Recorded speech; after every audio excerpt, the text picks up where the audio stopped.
Today on our 2008 Ford F-150, we're going to take a look at and also show you how to install the CURT Custom Fit Class 3 Trailer Hitch Receiver.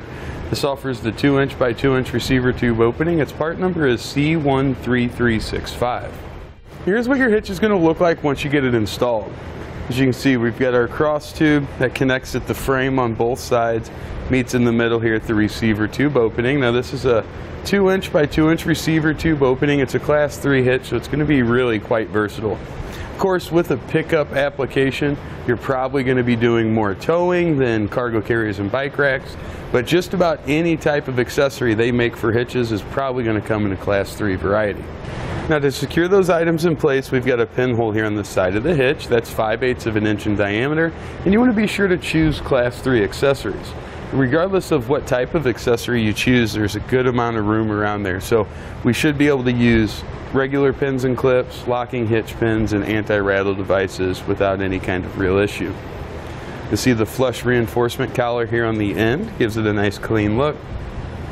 See, that's going to be just out from the bumper a little bit, but you really shouldn't have any worries of running into it or anything like that. Now we have a plate style safety chain connection point location. As you can see, there's going to be an oval shaped hole there. Now for most of your standard safety chains, they're going to connect and really be able to pivot all the way around. If you're using a larger utility type trailer that maybe has the larger clevis hooks, as you can see, those are also going to connect in there without any real issue. Now the hitch is really quite simple to install too. This is something you could pretty easily do in your driveway. Basically, you've got 2 connection points on the frame on each side. Those are going to use pre-drilled holes, so there's no modification required there. Then we've got 2 hex bolts that are going to be here in the middle. Again, holes are already there, no drilling or modifications required. That's going to give us a total tongue weight rating of 600 pounds. That's the maximum downward force we can put at the receiver tube opening. It gives us a 6,000 pound gross trailer weight rating. That would be the total weight of your trailer and anything you were to load up on it. The hitch is rated for use with weight distribution as well. If you use spring bars or torsion bars, whatever kind of setup you have, the tongue weight rating is going to go to 1,000 pounds. The gross trailer weight rating, it goes to 10,000 pounds. Now a few measurements you're going to find helpful for selecting your ball mount, bike rack, or hitch cargo carrier will be from the ground to the inside top edge of the receiver tube opening. We've got about 16 3/4 of an inch. Then from the center of our hitch pinhole to the outermost edge of our bumper, it's about 1 3/4 inches. Now with the help of an extra set of hands, we're going to get our hitch lifted up into position. See this hole right here? Going to have a carriage bolt that's going to be placed through that. That then goes right through the hole in the end of our frame rail here. You got to get this edge in. Once we have our carriage bolt placed through, add a flange nut to the back side of it there. As long as we get that hand tight, it should hold our hitch in position so we can get the rest of our hardware in. Now if we follow our bracket forward, you can see our other hole location here, another carriage bolt.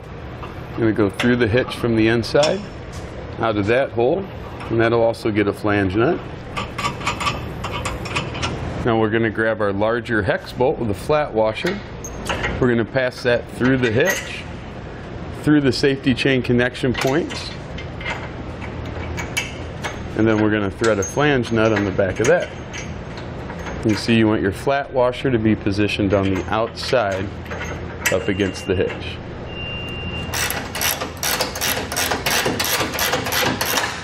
Now with all of our fasteners started, we're going to work through and start tightening them down. For the carriage bolts, we need a 19mm socket. Now for our middle hex bolts here, we're going to use a 15/16. Now with everything snugged down, we'll go through with our torque wrench. We're going to torque each of our fasteners down to the specifications listed in our instructions.